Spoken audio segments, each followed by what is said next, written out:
All right. Tell me about tote rentals. Why is that an opportunity? Okay. So as we grew the rental business, we decided we're going to buy a new house. So we need to move. So we put our house on the market. When we started packing the house to stage things, I started looking for boxes. I'm one of those that I don't want to get used boxes and go to grocery stores. And I'm just too lazy. I don't like hodgepodge boxes. So I started looking at like wholesale boxes, loosely exploring like, could I do a box selling business? And found tote rental was a thing. So there's a company in Chicago that does it, which is near us. Indianapolis has one. It's really big out west. But Fort Wayne didn't have any providers that did it. So I was like, okay, well, how much is it? I was doing the math in my head. I'm like, I could buy, those yellow top, industrial totes for $7 a pop. They were on sale. I could buy, 100 of those, $700, rent them out for $2 a piece. And I was just doing some basic math with ChatGPT too. And like, how viable would this be? The cogs are really low. And so I just threw up a website immediately. And this website? Like, this is us. Yep. Totes on Loan. Okay. So what we ended up doing, instead of getting like the consumer grade totes at Home Depot, is we found there was a random video on YouTube where a guy was like, I run a tote rental business and here are my suppliers. And it was like a real quick snap of like 3 wholesale suppliers of totes. So I paused the video, looked up the companies, found out they cost about $12 a piece. Okay. But you have to buy them by the pallet. So it's like 120 totes to get the price break. $1,500 or so per pallet. Yeah, with shipping. And I also found out one of their warehouses is an hour from me. And they always have about 1,000 totes on stock at any one time. So I'm like, okay, let's buy a pallet of totes. Worst case, we have totes for the rest of our lives for any time we ever move again. Best case, the thing takes off and we need to go buy more totes. Yeah. It sounds like me at Buc-ee's. Like worst case, I'll fill my pantry full of junk food for a year. Best case, I have a new business. I mean, a lot of awesome businesses start out with that kind of hypothesis, right? Yeah. And let's just test it. And so it was admittedly a little slower to start. Like I didn't get immediate validation. We put up some Facebook Marketplace posts before we even had the totes. I was doing this is when I was deeper into your content. Was like, sell it before you have it. So literally like, hey, we rent out totes.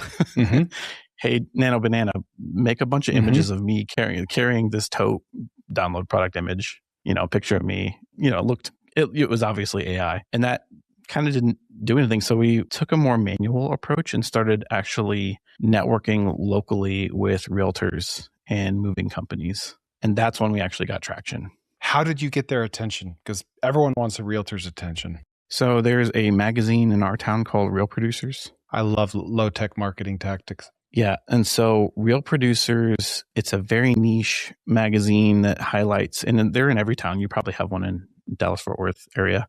They highlight the top producing real estate agents. And then they also run networking events. So monthly, they'll have 1 or 2 events where you can show up as a vendor and just rub shoulders with realtors. So we leaned into that heavy. So the magazine gives you a printout of like, here's, 50 realtors. Here's the volume they did. Here's the average home sale price. Here's, you know what I mean? Like awesome data that you can just snap a photo of and say, hey, let's build a campaign around contacting these realtors. And then my wife would just reach out and say, hey, let's do coffee, and she would go to all the networking events.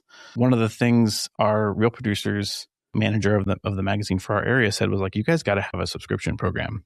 You need recurring revenue. And he's like, and realtors love to give gifts and they love unique gifts. So we're like, okay, let's make a realtor gifting program. Now we have realtors signed up on a monthly basis that pay basically a subscription to gift moving boxes to their clients for closings. So realtors are paying you on a monthly subscription so they can gift that subscription to their clients. Yep. As like a housewarming gift. Yep. Here's 20 totes for your move. And then we have like a pouch on the side of the tote and we make a nice printout. This move is powered by so-and-so from Coldwell Banker or whatever real estate firm. And we deliver the totes. The people move. We don't want to handle any of the moving or packing. Yeah, no. And then when they're done, we go pick them up. Logistically, how does it work? So how much is a realtor paying you every month on average for something like this?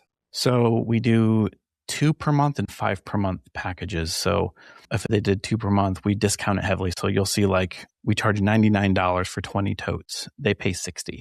And we do 2 at a time. So they do 120 a month at the base, tier, and then they can go up to like 300 or 500 a month, whatever it is for 5 rentals. 5 times 6 is, I can't math right now, 300. We had one realtor immediately that was like, well, I just want to pay for the whole year. We're like, okay. Yeah, cool. So, and we had to build like a way to track that. So I've built software around this whole business. Okay, so if a realtor's paying for 100 totes a month or whatever, what happens when they want to gift some of those out? Like logistically, what do they do? Yeah. So we built a claim portal, so they have their own agent login that they can go in and see how many credits they have. They can create the gift order in our system. And the credits roll over if they don't use them? Yep. Okay. When the customer redeems it, I built an upsell mechanism. So the customer gets 20 totes free. Because they probably need more. They might need more. So the way we did it was your realtor gave you $100 gift. So the realtor paid 60. You get 100 to spend towards a bigger package if you want more totes, basically is how it works. So you open the magazine, you see the high producers, your wife reaches out to them via text. And what does she say? She actually meets them in person at the events. Like they have a monthly event. We haven't actually done any cold outreach yet. Interesting. So she sees who they are beforehand and then shows up in person at the event, hands out a business card. Here's who I am. Here's what we do. Let's have coffee. Let's talk about it. I want to show you more about what we do. Yeah. Man, that's brilliant. Do you have any numbers on like what her success rate is or close rate is? Oh man, I wish we were that sophisticated. I have to think it's pretty high if you're doing it in person and they're high volume. Like it's not just a realtor. It's a realtor that is already paying for gifts. So you're just asking them to be a little more unique and pay for your gifts, right? Real quick, please subscribe to my channel. I know it's kind of lame to ask, but it means a lot. Thanks. If they haven't subscribed, what we've seen so far is they will try us out first. So like, can I just buy one? It's a slow real estate time of year here too. So there's not a lot of closings happening right now. So they'll be like, let's try one, right?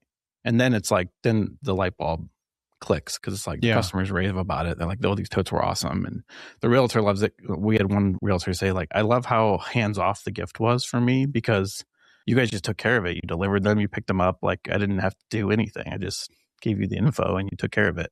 How is this going? Are you booked? Are you expanding the business? We started with those 120. We immediately had to buy another 120 because we overbooked. Wow. And so now we're up to almost 400 totes. That's amazing. And the rule is we only buy totes when we oversell. Yeah. And hopefully we don't oversell on a weekend because we can I can get an order from the warehouse that I mentioned within 24 to 48 hours. Yeah. What do you love about the rental business? What do you hate? I love that we can start small in rentals because my wife has always wanted to do property ownership and like, go that route with being a landlord and renting out property, but that's a substantially larger investment and a lot of risk. What I love about small rental business is you can start easily with very little capital and you have an asset that you can rent out again and again.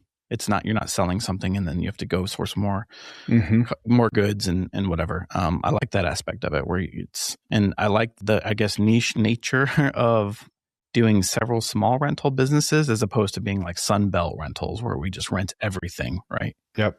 You could add anything to this. Like you could start renting tables and chairs to weddings, right? Or stuff like that. Yeah. It's been interesting how they use the totes that we didn't foresee. They find uses for them. Like we had a wedding planner call us and say, hey, I've got a bride who they have a venue. We have to bring all of the centerpieces in for the tables, but boxes won't work because they're, for whatever reason. But like, yeah, I mean, it's a great use case. We had another guy, he moved a 180-gallon fish tank because all of his coral and everything had to be like, in water and his fish, obviously. So boxes obviously don't work for that. Yeah. I would think that like your biggest quote unquote competition for this is just the fact that people don't know this is a thing, that it's possible, right? My mind doesn't go there if I'm moving.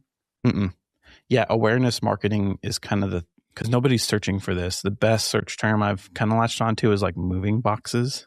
Let me show you something. I just went to Google Trends. I typed in tote rental 2004 to today and look at that. For those listening, it's basically up until 2011, there was zero search volume. And then there was a good bit in 2017, and then it is up and to the right. As of right now, like the relative score is 100 out of 100.